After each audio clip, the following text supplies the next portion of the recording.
Hello everyone. हर हर महादेव दोस्तों, आपके अपने चैनल हर दिन कुछ नया में आपका बहुत बहुत स्वागत है। आज की वीडियो में हम जानेंगे कि छठ पर्व की तिथियां कौन कौन सी हैं, छठ पर्व कब से प्रारंभ होगा एवं छठ पर्व का समापन कब होगा, व्रत का पारण कब होगा, संध्या अर्घ्य कब देंगे, सुबह सूर्यदेव को अर्घ्य कब देंगे और साथ में छठ पर्व की पौराणिक कथा सुनाई जाएगी जो कि माता द्रौपदी से संबंधित है। तो चलिए वीडियो को शुरू करते हैं। और यदि आपने अभी तक चैनल को सब्सक्राइब नहीं किया है तो चैनल को सब्सक्राइब अवश्य करें, साथ ही बेल आइकन को प्रेस करें। इससे ये होगा कि मैं कोई भी वीडियो अपलोड करूँगी तो इसकी नोटिफिकेशन सबसे पहले आपके पास पहुँच जाएगी। तो चलिए वीडियो को शुरू करते हैं। हिंदू पंचांग के अनुसार कार्तिक मास के शुक्ल पक्ष की चतुर्थी तिथि से सप्तमी तिथि तक छठ महापर्व मनाया जाता है। इसमें भगवान सूर्यदेव की पूजा होती है और छठ व्रत खास तौर पर पुत्र प्राप्ति के लिए किया जाता है। छठ पर्व पर छठी मैया की जयकारे के साथ साथ उनकी पूजा अर्चना की जाती है। छठ पर्व दीपावली की 6 दिन बाद मनाया जाता है। छठ के महापर्व को करना अत्यंत पुण्यदायक होता है। छठ व्रत सबसे महत्वपूर्ण व्रत होता है। छठ व्रत की सबसे महत्वपूर्ण तिथि रात्रि कार्तिक शुक्ल षष्ठी तिथि को होती है। सूर्योपासना का यह महापर्व 4 दिनों तक मनाया जाता है। छठ पर्व के लिए कई कथाएं प्रचलित हैं, किंतु पौराणिक शास्त्रों में इसे देवी द्रौपदी से जोड़कर देखा जाता है।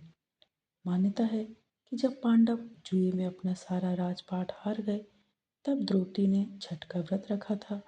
द्रौपदी के व्रत के फल से पांडवों को अपना राजपाट वापस मिल गया था। इसी तरह छठ का व्रत करने से लोगों के घरों में समृद्धि और सुख आता है।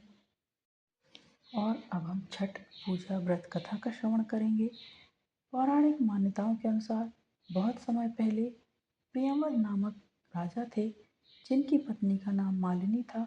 विवाह के काफ़ी समय हो जाने के बाद भी उनको कोई संतान नहीं थी। इस बात से दोनों बहुत दुखी रहते थे। उन्होंने संतान प्राप्ति की इच्छा के लिए कई जतन किए। इसके बाद उन्होंने महर्षि कश्यप द्वारा पुत्रष्टि यज्ञ करवाया।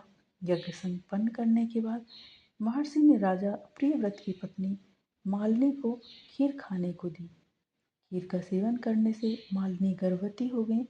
इससे दोनों के साथ साथ प्रजा काफ़ी खुशी हो गई। समय के साथ महारानी मालिनी ने एक पुत्र को जन्म दिया, लेकिन उन्हें मरा हुआ पुत्र प्राप्त हुआ।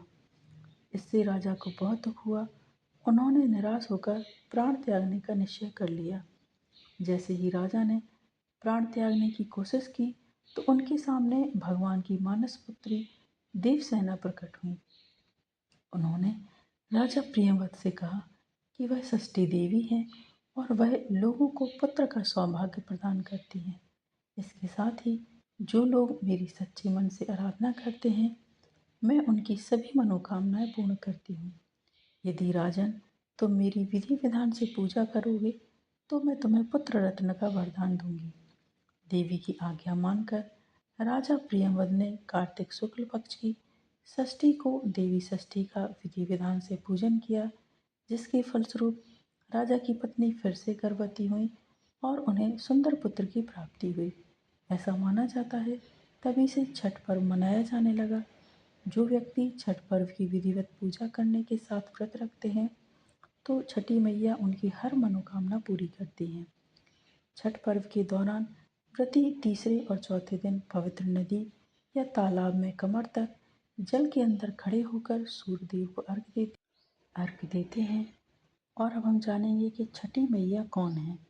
मान्यता है कि छठ देवी सूर्यदेव की बहन है और उन्हीं को प्रसन्न करने के लिए जीवन के महत्वपूर्ण अवयवों में सूर्य व जल की महत्वता को मानते हुए इन्हें साक्षी मानकर भगवान सूर्य की आराधना तथा उनका धन्यवाद करते हुए माँ गंगा, यमुना या किसी भी पवित्र नदी या पोखर के किनारे यह पूजा की जाती है। छठी माँ यानी कि छठ माता बच्चों की रक्षा करने वाली देवी हैं। इस व्रत को करने से संतान को लंबी आयु का वरदान मिलता है। मार्कंडेय पुराण में इस बात का उल्लेख मिलता है कि सृष्टि की अधिष्ठात्री प्रकृति देवी ने अपने आप को 6 भागों में विभाजित किया है। इनके छठे अंश को सर्वश्रेष्ठ मातृ देवी के रूप में माना जाता है।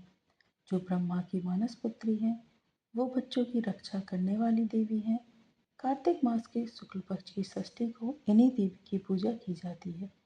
शिशु के जन्म के 6 दिनों बाद इन्हीं देवी को पूजा जाता है। इनकी प्रार्थना से बच्चे को स्वास्थ्य, सफलता और दीर्घायु होने का आशीर्वाद मिलता है। पुराणों में इन्हीं देवी का नाम कात्यायनी भी बताया गया है, जिनकी नवरात्रि की षष्ठी तिथि को पूजा की जाती है। यह त्योहार 4 दिनों का होता है और इसमें साफ सफाई का खास ध्यान रखा जाता है। इस त्योहार में गलती के लिए कोई जगह नहीं होती। इस व्रत को करने के नियम इतने कठिन हैं कि इस वजह से इसे महापर्व और महाव्रत के नाम से संबोधित किया जाता है। तो ये छठ पर्व से संबंधित संपूर्ण जानकारी थी, छठी मैया की कथा थी। यदि आपको आज का वीडियो, आज की जानकारी पसंद आई है दोस्तों, तो वीडियो को लाइक कीजिए, शेयर कीजिए अपने दोस्तों के साथ, अपने परिवारजनों के साथ, ताकि उन तक भी ये वीडियो पहुँचे और वो भी छठ पर्व से संबंधित संपूर्ण जानकारी को प्राप्त कर सकें। आगामी व्रतों एवं त्योहारों की जानकारी के लिए चैनल पर बने रहें। मिलते हैं नेक्स्ट वीडियो में दोस्तों। हर हर महादेव।